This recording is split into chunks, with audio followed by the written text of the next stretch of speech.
Baik, kami dari kelompok 1. Di sini kami akan menjelaskan tentang prinsip-prinsip penata laksanaan pada ventilasi mekanik. Dan di sini saya akan menjelaskan tentang tujuan ventilasi mekanik itu sendiri.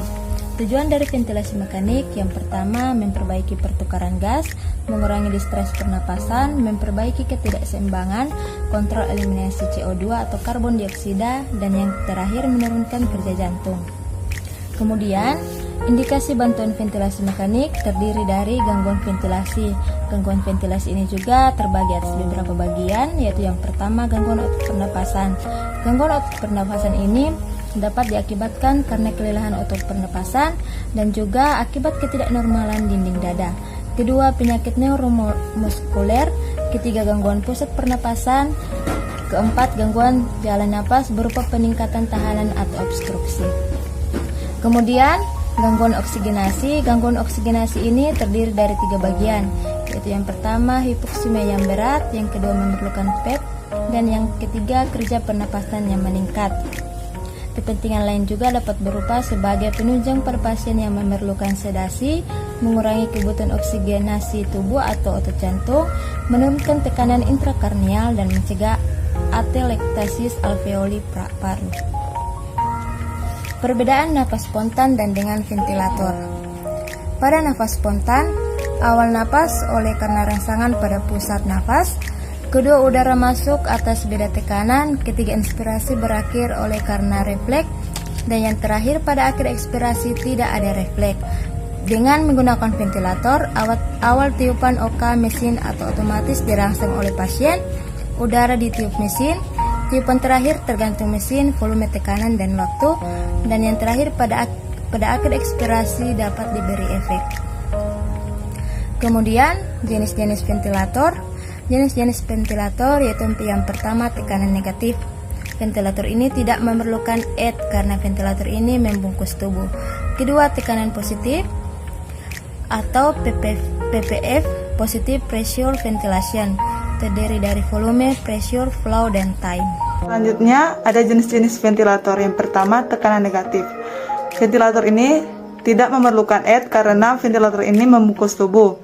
2. Tekanan positif atau PPF, positive pressure ventilation, yang terdiri dari volume, pressure, flow, dan time. Kita masuk pada setting awal ventilator. Yang pertama itu ventilasi semenit atau minute volume sama dengan RR kali TV per 1000. Yang kedua RR yang terdiri dari 11 sampai 16 kali per menit. Pada COPD, RR harus dilihat dan dinilai untuk mendapatkan baseline PaCO2. Yang ketiga TV.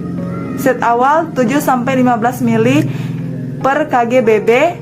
Pada ARDS gunakan volume lebih kecil 4 sampai 6 mili per kg untuk meminimaliskan tekanan jalan nafas. Yang keempat, PIP hendaknya diberikan agar paru tidak kolaps. Besarnya diterasi dengan parameter SaO2 lebih dari 88 sampai 90%, PaO2 55 sampai 70%, FiO2 60%. Yang kelima, FiO2. Level FiO2 dapat disetting untuk mendapatkan level PaO2 lebih dari 60% atau SaO2 lebih dari 90%. Selanjutnya, menentukan batasan-batasan alarm.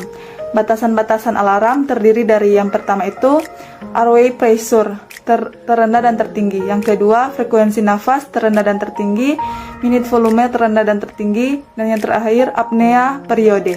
Kita masuk pada macam-macam mode dasar ventilator. Yang pertama, CMV Controlled Mechanical Ventilation. 1. Pasien pasif, tidak ada inisiatif bernafas karena penyakit GBS, dan dibuat karena penekanan pusat nafas, pelumpuhan otot.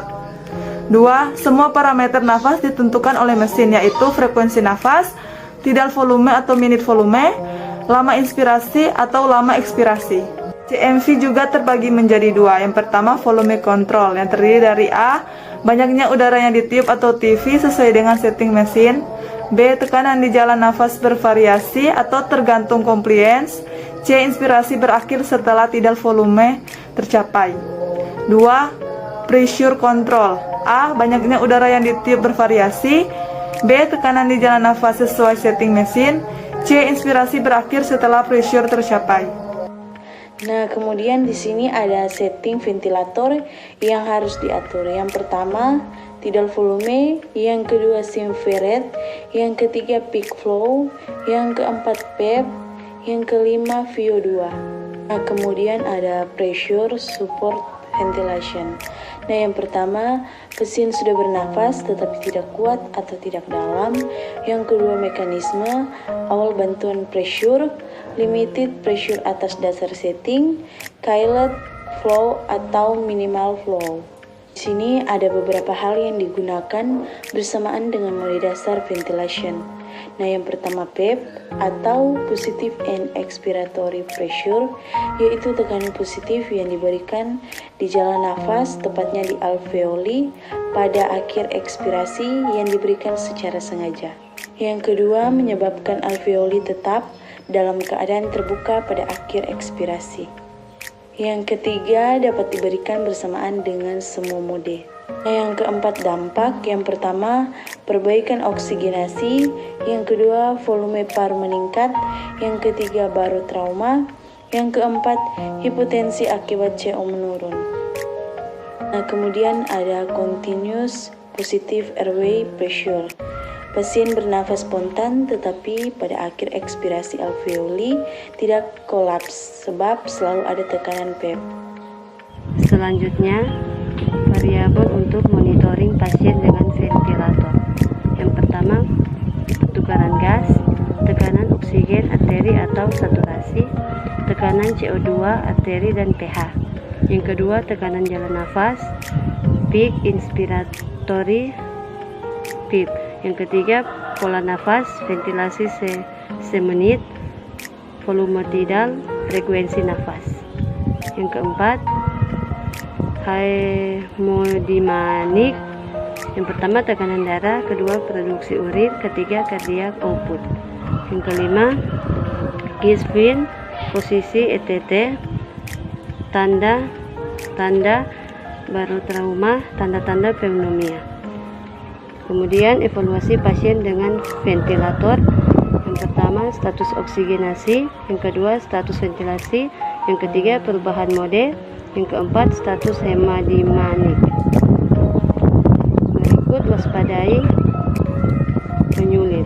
Yang pertama, fili, baru trauma, volutrauma, adeteksasi, biotrauma atau psikotrauma. Yang kedua, gangguan karena peningkatan tekanan intratokral, hemodinamik, tekanan intrakranial. Yang ketiga, ventilatory pneumonia. Yang keempat, keracunan oksigen.